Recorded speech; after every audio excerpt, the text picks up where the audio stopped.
Hola, muy buen día. Les saluda el profesor Dr. Yusho Barbosa y el día de hoy vamos a revisar acerca de meningitis bacteriana. Recomiendo utilizar el libro Tratado de Pediatría de McCartney de la Academia Americana de Pediatría, de la Editorial Médica Panamericana.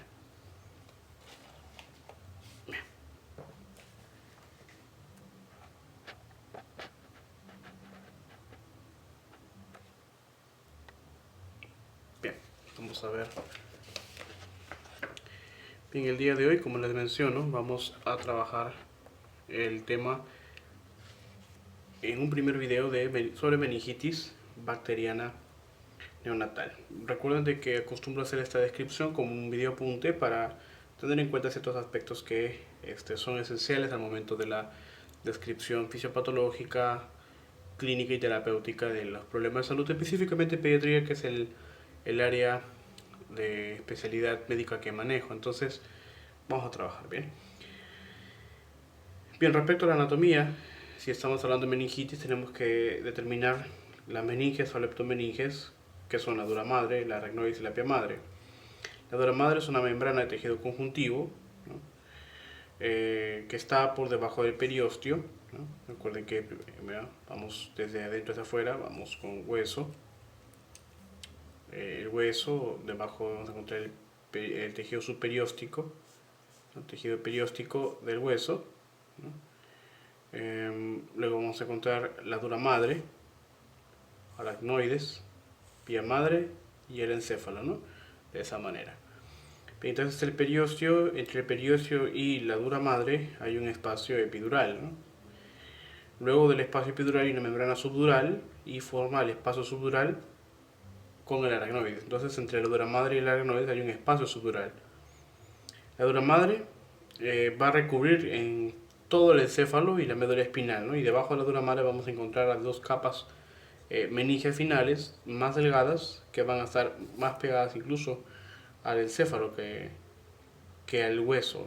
En este caso, el periósteo va a recubrir tanto el encéfalo a través de la bóveda craneal, ¿no? Que es una capa más gruesa, muy gruesa, que va a cubrir tanto la bóveda craneal, y lo vemos de esta manera, vamos a suponer en corte coronal, ¿no? Lo vemos de esta manera, y también va a cubrir la columna vertebral a través del canal vertebral en la columna vertebral, ¿no? Entonces la médula espinal va a estar alojada en el canal vertebral, la médula espinal, y la dura madre va a estar adyacente al hueso, ¿no?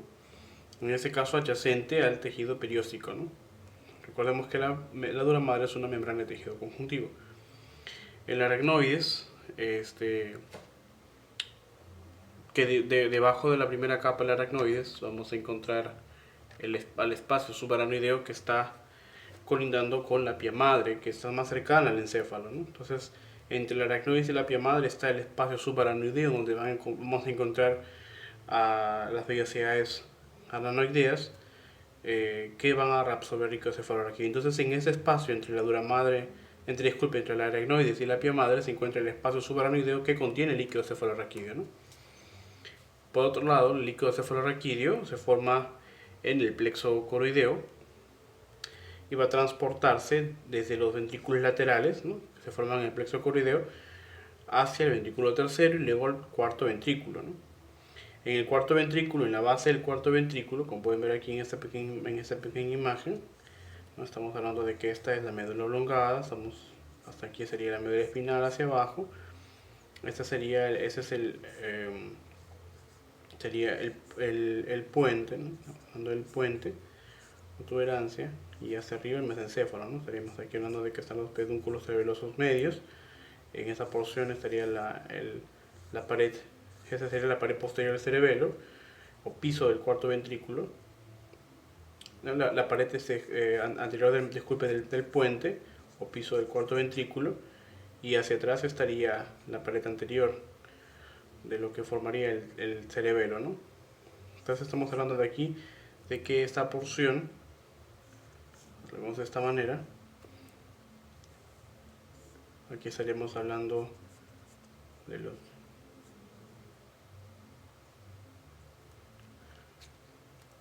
del núcleo vago, el glosofaringio, y debajo vamos a encontrar el lóbex, que va a comunicar, en este caso, el piso del cuarto ventrículo, donde se va a comunicar la continuación del cuarto ventrículo hacia la médula oblongada y finalmente su continuación hacia la médula espinal para llegar hacia el epéndimo. Entonces, en esta porción final vamos a encontrar los dos agujeros a cada lado, que son los agujeros de Luschka y Magendie, ¿no? Los agujeros de Magendie van a encontrarse más centrales y los de Luschka más laterales, ¿no?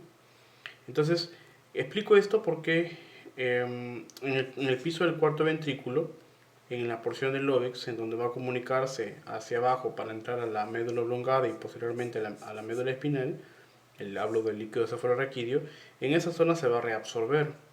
Entonces, la circulación del líquido cefalorraquídeo, que se forma en un principio por los ventrículos laterales, el tercer ventrículo y el cuarto ventrículo, se va a reabsorber y regresará de nuevo hacia las cavidades meningia o los espacios meningios a través de la absorción de los agujeros de Luschka y Magendie para poder continuar la circulación. Entonces, una vez que se reabsorbe a través del piso del cuarto ventrículo en el espacio subaranoideo, se va a reabsorber hacia las vellosidades aranoideas, específicamente del seno sagital superior, ¿no? Entonces, en el seno sagital superior se reabsorbe la mayor cantidad de líquido cefalorraquídeo contenido en el espacio subaranoideo, ¿no? Eso es cuando se reabsorbe, pero por otro lado también continúa la circulación o el flujo de líquido cefalorraquídeo desde el cuarto ventrículo, ¿no? En este que estamos viendo aquí, el cuarto ventrículo, estoy hablando de que ese sería el piso del cuarto ventrículo, hacia atrás estaría el cerebelo, ¿no? La tienda del cerebelo, ¿no? Conformada por en este caso por las paredes del cuarto ventrículo, ¿no? El cuarto ventrículo. Esa sería una cara posterior, ¿no? Una cara posterior, estamos hablando de que acá es el fascículo grácil, el fascículo cuneiforme. Bien. Bien. En este caso, estos de acá serían los velos medulares inferiores, el velo cerebral superior y el velo cerebral inferior, ¿no? Bien. Entonces, una vez que pasa del cuarto ventrículo a través de este agujero del lóbex, llega hacia la médula oblongada y continúa su descenso, va a pasar por un canal ependimario, ¿no?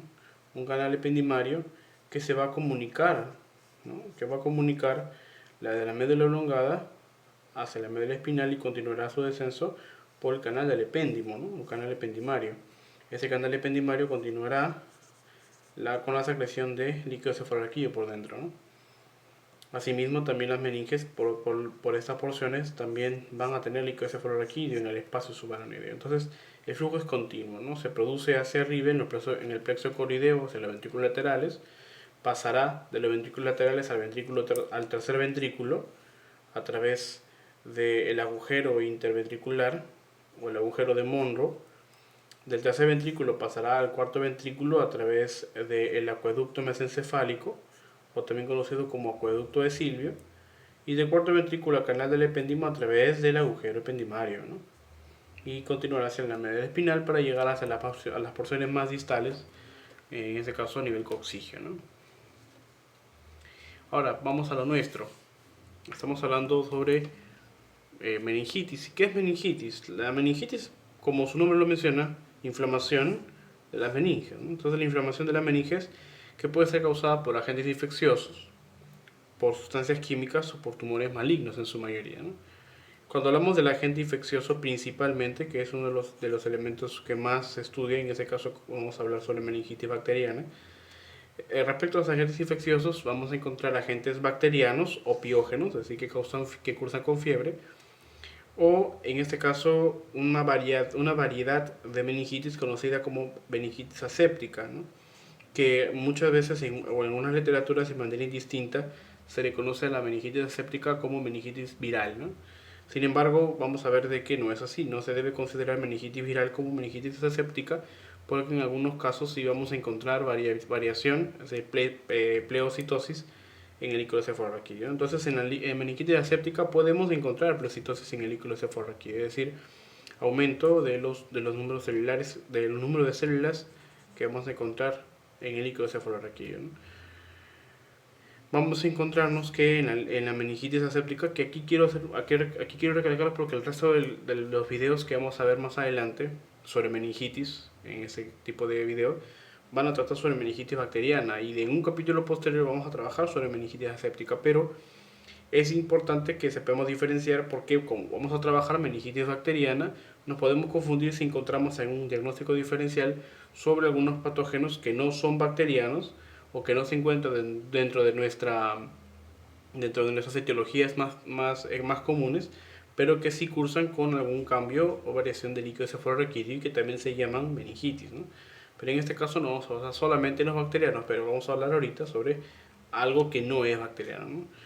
Normalmente, en las meningitis asépticas pueden cursar sin algún cambio o sin detección a través de la tinción Gram común, ¿no? La tinción Gram, entonces como no se detecta a través de la tinción Gram, pues se considera que esos microorganismos no se consideran microorganismos, pero eso es falso, ¿no? Porque vamos a encontrar enterovirus, hongos, parásitos o los mismos, en este caso, bueno, medicamentos que tienen una clasificación aparte que pueda causar meningitis aséptica, es decir, meningitis que muchas veces no cursa con variación del líquido cefalorraquídeo, pero sí hay pleocitosis, ¿no? En muchas ocasiones, en la mayoría de veces, no hay cambios, pero sí hay inflamación de las meninges, ¿no? Entonces, eso nos lleva a separar el cuadro entre una meningitis netamente bacteriana y una meningitis que solamente cursa por inflamación de las meninges, pero que no va a tener implicancias a nivel del sistema nervioso central, que es la principal afección que se va a ver aquí en este tipo de enfermedades en los niños específicamente, ¿no? Bien.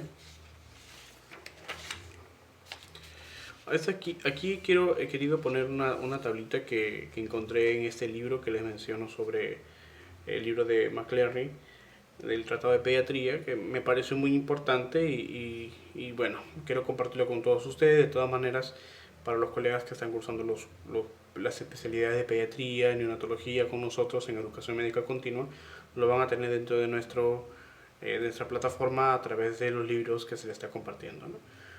Pero de todas maneras les dejo aquí un borrador, el borrador que estoy haciendo para la presentación del libro, ¿no?, que se le estoy compartiendo a ustedes.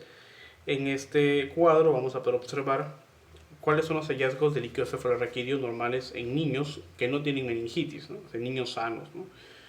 Y por otro lado en niños con meningitis, ¿no? Entonces en un niño sano a término y un niño sano a pretérmino van a haber ciertos cambios, ciertas variaciones respecto a los valores, en este caso por ejemplo de leucocitos por cada microlitro, ¿no? Entonces en este caso vamos a encontrar hasta 8 unidades, ¿no?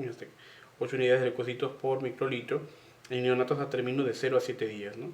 Y de 8 a 28 días vamos a encontrar cierta variación, ¿no? Vamos a encontrar que cada vez se va reduciendo. Entonces, en el neonato a término, mayor edad, menor número de leucocitos, ¿no? En el neonato pretérmino también, a mayor edad también va a variar. Pero en este caso, en el neonato pretérmino va a haber un cambio, ¿no? Un cambio distinto, un cambio inverso al del neonato pretérmino que se va reduciendo, ¿no? En este caso tiene mucho que ver con la fisiología o en la fisiología adaptativa del niño pretérmino, pero después al llegar a los 2 meses disminuye estos niveles de leucocitos, ¿no?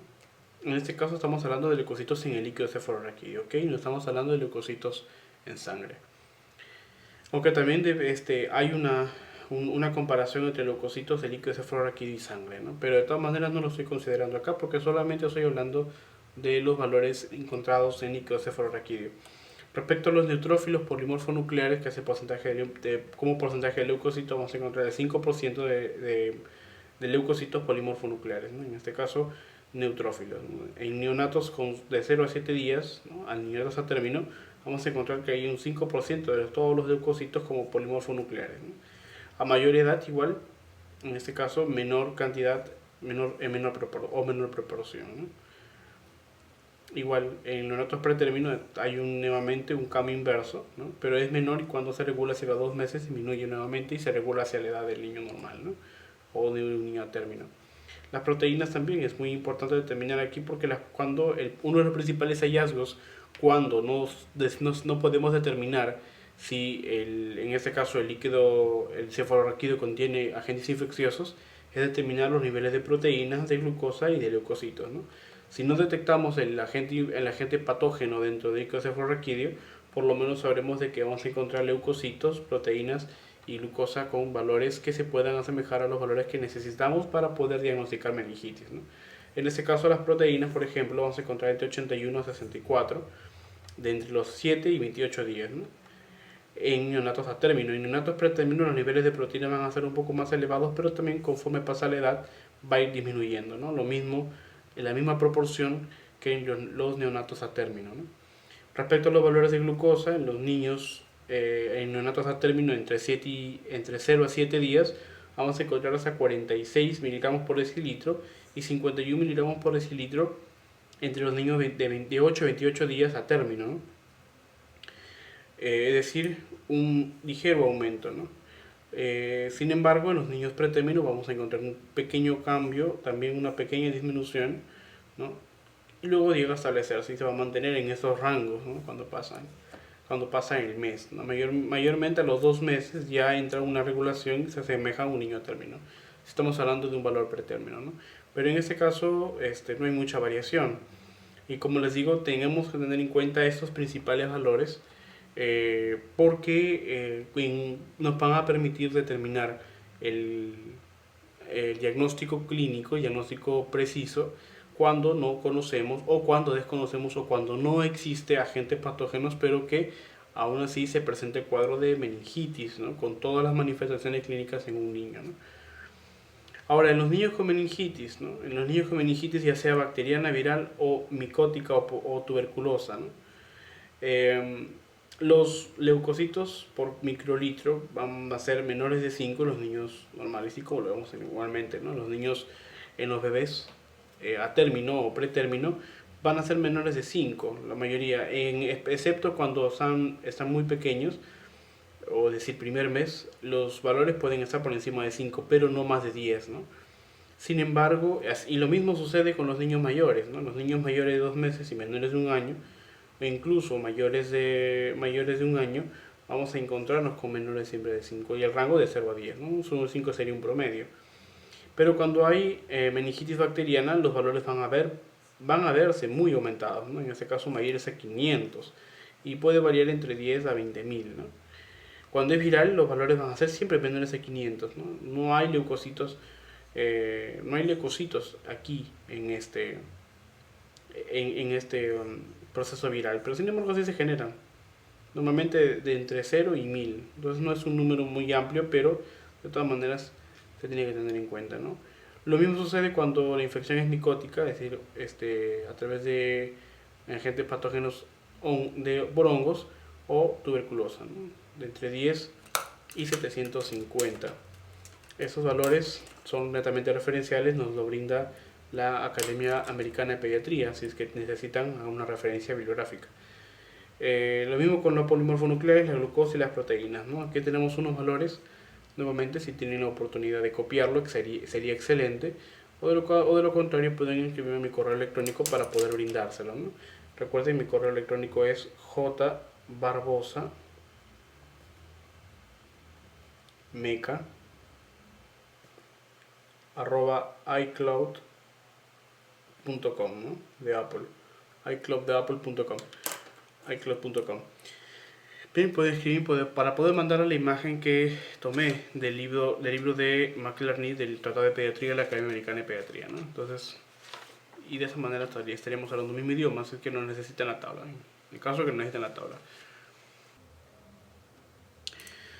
Bien, por otro lado, dentro de las recomendaciones de la Academia Americana de Pediatría respecto al manejo de meningitis, al concepto que tenemos que manejar tanto en el primer, segundo, tercer nivel, y mucho más las recomendaciones para aquellos médicos que trabajan en el primer nivel y que van a referir en este caso pacientes que tienen sintomatología neurológica, ya sea infecciosa o no, y que se está pensando en hacer una punción lumbar para poder descartar una meningitis. Tenemos que tener en cuenta que la administración de antibióticos que se realiza o que se da antes de realizar la punción lumbar hace que el cultivo y la tinción Gram sean menos útiles, ¿no? Entonces, tenemos que tener en cuenta eso porque podemos tener falsos negativos o falsos positivos, ¿no? En ese caso falsos negativos, porque estaríamos ocultando un proceso infeccioso, pero en realidad existe ya un agente patógeno y que no se puede muchas veces superar, puesto que el medicamento antibiótico que se le está brindando no tiene el espectro que se necesita para combatir la infección, ¿no? Puesto que muchas veces se le da el tratamiento antibiótico inadecuado, ¿no? Como vamos a ver más adelante en el tratamiento, en comparación con aquellos errores clínicos que se dan en el primero o segundo nivel cuando se da una referencia, ¿no? Sin embargo, nosotros tenemos que tener en cuenta, como les dije hace un momento, que existen criterios diagnósticos que en función de un hemograma o en función de los resultados de una punción lumbar que no nos permite determinar si es que existe o no un agente patógeno, existe un cambio, existe una modificación, existe una repercusión clínica que va a modificar los valores normales, como por ejemplo el recuento de leucocitos, de proteínas y de glucosa, líquido cefalorraquídeo, que nos van a permitir determinar si existe o no algún proceso de inflamación meningia, ¿no? Entonces, no solamente o independientemente muchas veces del patógeno, se puede aislar la enfermedad, en este caso la enfermedad por meningitis, ¿no? Entonces, el agente patógeno sería un factor tangente para la utilización de antibióticos de amplio espectro, pero de todas maneras, respecto a los valores normales de laboratorio, tenemos que tener en cuenta que las variaciones pueden determinarnos ciertas etiologías, pero que también no significa que van a ser certeras y que vamos a hablar de meningitis cuando no existe un agente patógeno, ¿no? Podemos encontrarnos algunas otras enfermedades subyacentes, ¿no? Congénitas o adquiridas que pueden cursar con estos cambios y que no necesariamente son meningitis, ¿no? Pero por lo menos ya entramos en un proceso de diagnóstico de exclusión y nos va a permitir llegar a otras etapas de la enfermedad, ¿no? Ahora, después del periodo neonatal, los patógenos más frecuentes en la meningitis son el Haemophilus influenzae tipo B, el Streptococcus pneumoniae y el Neisseria meningitidis. Entonces, estos patógenos que se encuentran normalmente en la garganta o nasofaringe de los niños, de individuos sanos, van a superar los factores de virulencia respecto a la defensa del niño y es ahí donde se inicia el proceso infeccioso. Entonces, ¿cómo se da la meningitis o cómo haríamos, ¿no? Un cuadro fisiopatológico rápido para poder saber cómo llegó el proceso infeccioso cuando ya se tiene un problema patógeno, ¿no? Como el influenzae, Streptococcus pneumoniae o Neisseria meningitidis. Entonces, el principal factor de riesgo es la colonización. Entonces, en un niño que tiene las barreras, vamos a decirlo, tegumentarias, las barreras mucosas íntegras, en un niño que no tiene ningún problema, pues entonces la colonización va a ser favorable, ¿no? O sea, la flora bacteriana va a favorecer al niño al correcto funcionamiento corporal, pero cuando no es así, cuando existe una ruptura de esta barrera, cuando existe una ruptura de ese equilibrio, entonces la colonización se vuelve negativa, es decir, empieza a haber un proceso infeccioso, ¿no? Y eso es lo que nos va a generar el problema principal en meningitis, ¿no? Que incluso antes de ser un proceso viral, si tenemos un proceso netamente bacteriano, como lo que acabamos de describir, con los agentes que acabamos de describir, cuando tenemos estos problemas, normalmente se sucede porque hay un factor de riesgo traumático, hay un factor de riesgo congénito, hay un factor de riesgo que se da ¿no? de manera idiopática ¿Qué puede provocar los procesos infecciosos? ¿No? Por invasión. Entonces, de una colonización normal pasa a un proceso invasivo infeccioso y empieza a provocar una serie de eventos que nos conllevan definitivamente a la meningitis. En este caso, la colonización de la mucosa, ¿no?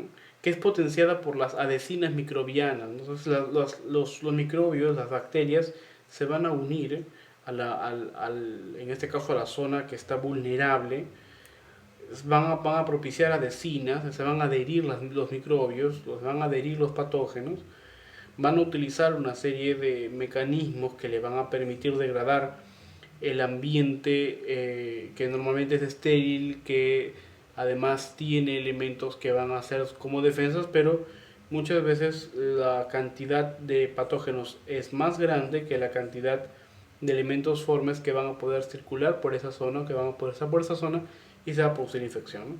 En este caso la enzima, por ejemplo, como la proteasa de inmunoglobulinada de la bacteria va a eliminar, va a suprimir o va a disminuir los valores de inmunoglobulinada del huésped, ¿no? En este caso de la mucosa. Y ahí se da la invasión del epitelio, ¿no? Entonces, cuando se da la invasión hacia el epitelio se pasa a la circulación, ¿no?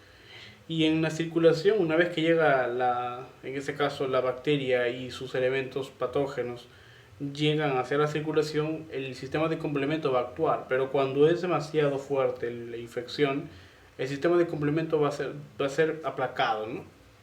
Cuando sucede eso, entonces desde la circulación se atraviesa la barrera hematoencefálica y se da la meningitis, ¿no? Entonces, los principales, vamos a hacer una triangulación, supongamos así, los principales factores que se deben tener en cuenta para un proceso infeccioso como meningitis es la colonización, la circulación y la integridad de la barrera hematoencefálica, ¿no? Entonces a un niño al que se le eliminan los factores de riesgo como estos, excepto la circulación que no se puede eliminar, que es un factor no modificable, pero que sí se puede prevenir, en este caso con la prevención a través de inmunizaciones, con la prevención a través de tratamiento profiláctico, con la prevención a través del cuidado mismo de los padres, ¿no? Para cuidar el ambiente del niño, así como en la colonización. Entonces yo creo que estos tres elementos son muy importantes para la determinación de la enfermedad, ¿no? En este caso la meningitis, ¿no? Cuando la colonización, la circulación y la barrera hematoencefálica está estable, pues no va a haber meningitis. Pero si falla en una de las tres, ¿no? Colonización de la mucosa, circulación de las bacterias, ¿no? O sea, un sistema inmunológico disminuido, y la barrera hematoencefálica alterada, ¿no? Es decir, niños proclives a desarrollar, o sea, niños con factores de riesgo. Aquí van a estar los factores de riesgo principalmente congénitos, aquí van a estar los factores de riesgo principalmente adquiridos, ¿no? Y aquí van a estar los factores de riesgo principalmente ambientales, ¿no? Entonces, factores de riesgo adquiridos, factores de riesgo ambientales y factores de riesgo congénitos, ¿no? Entonces, un niño vulnerable a la ruptura de la barrera hematoencefálica pues va a sufrir los estragos de la enfermedad, definitivamente.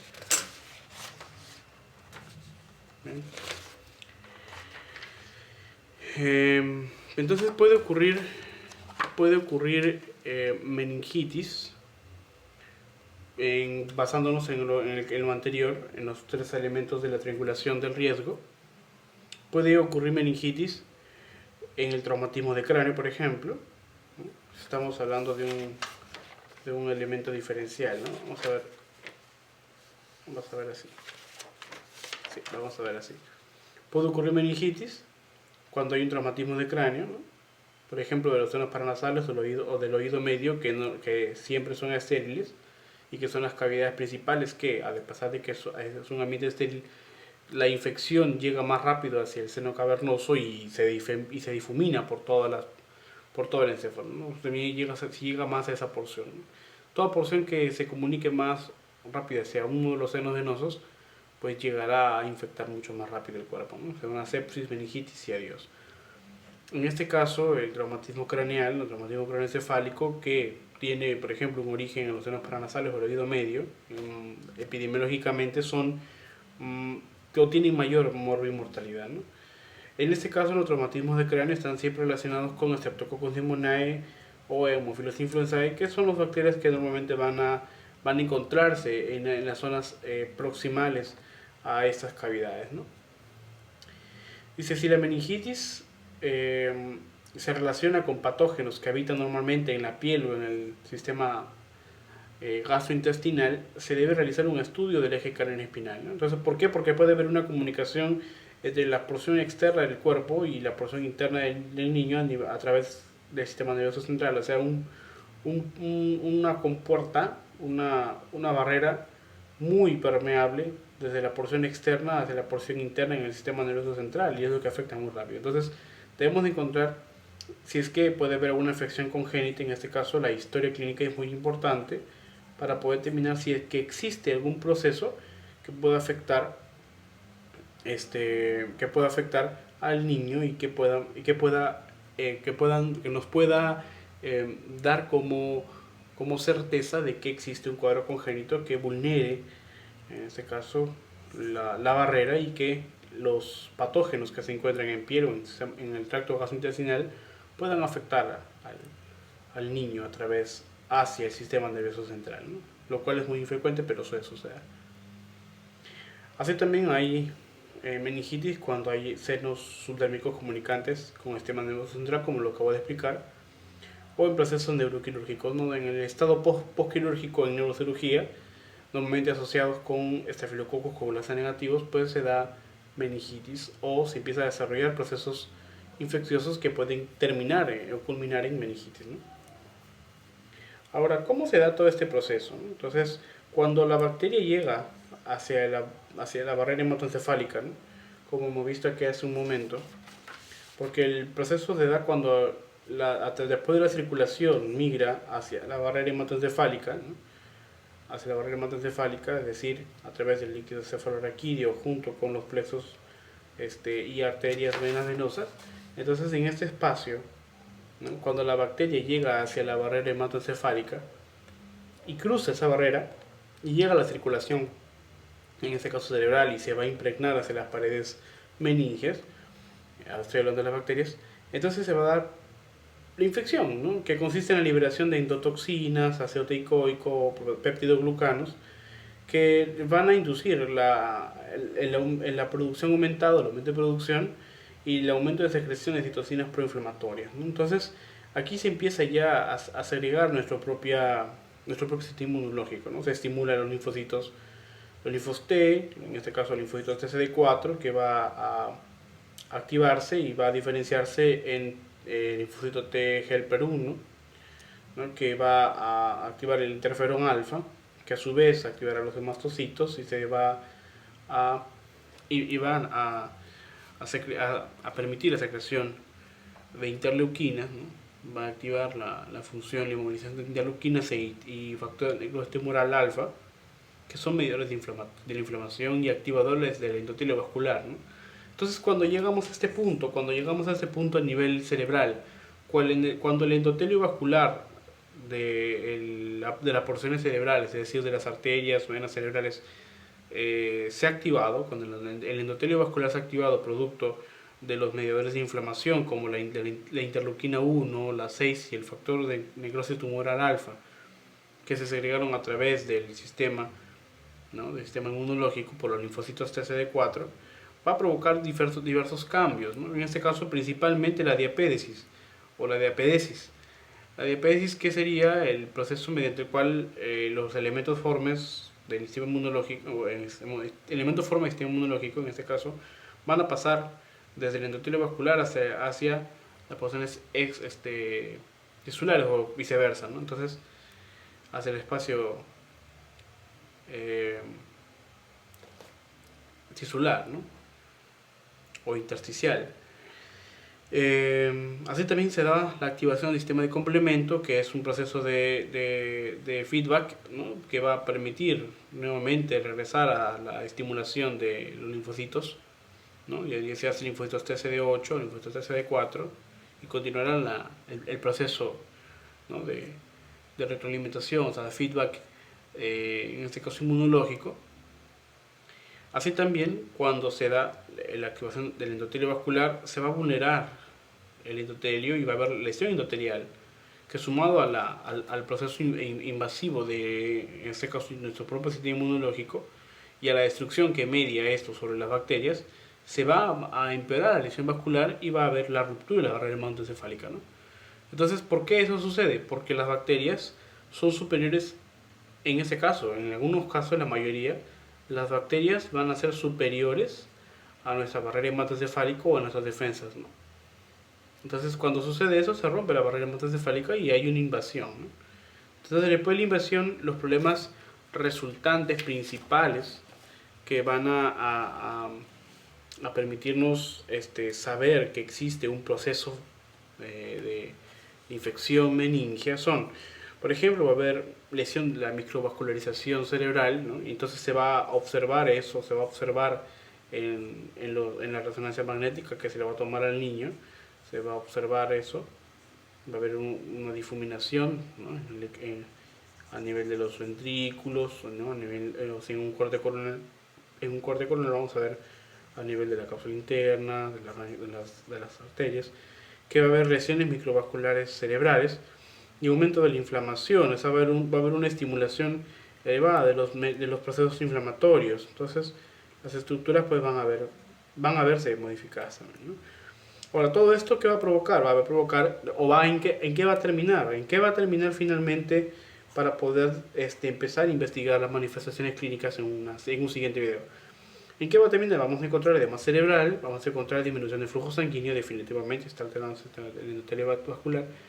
Va a haber trombosis, ¿no? O sea, disminución, lo que a su vez agravaría el proceso de edema. Va a haber alteración de transporte de oxígeno, definitivamente si hay disminución de flujo, va a haber alteración de transporte de oxígeno y va a haber menor aporte de glucosa al cerebro. Entonces, por eso que el niño va a tener alteraciones neurológicas que cursan con pérdida de conciencia, que son resultados a la vez o que son momentos posteriores o fenómenos posteriores que subyacen a el aumento de la presión intracraneal, producto de todas estas cuestiones. Entonces estaríamos con eso afirmando de que el niño tiene meningitis, pero va a existir aparte un criterio que lo vamos a ver al final de todos estos videos, porque estoy haciendo una serie de todos estos videos para tener en cuenta ciertas cositas al momento de diagnosticar. Bien, entonces para la siguiente edición de este video voy a hablar sobre las manifestaciones clínicas y los hallazgos diagnósticos en meningitis bacteriana pediátrica y neonatal, ¿ok? Espero que les haya gustado este primer video, espero que puedan seguir los siguientes. Por favor hagan un comentario a través de nuestras redes sociales, en Facebook, en Twitter, a través de los grupos en Facebook o a nuestro blog o a través de este video si es que lo están viendo por YouTube. Bien, muchísimas gracias, se despide el profesor Dr. Joshua Barbosa y un abrazo.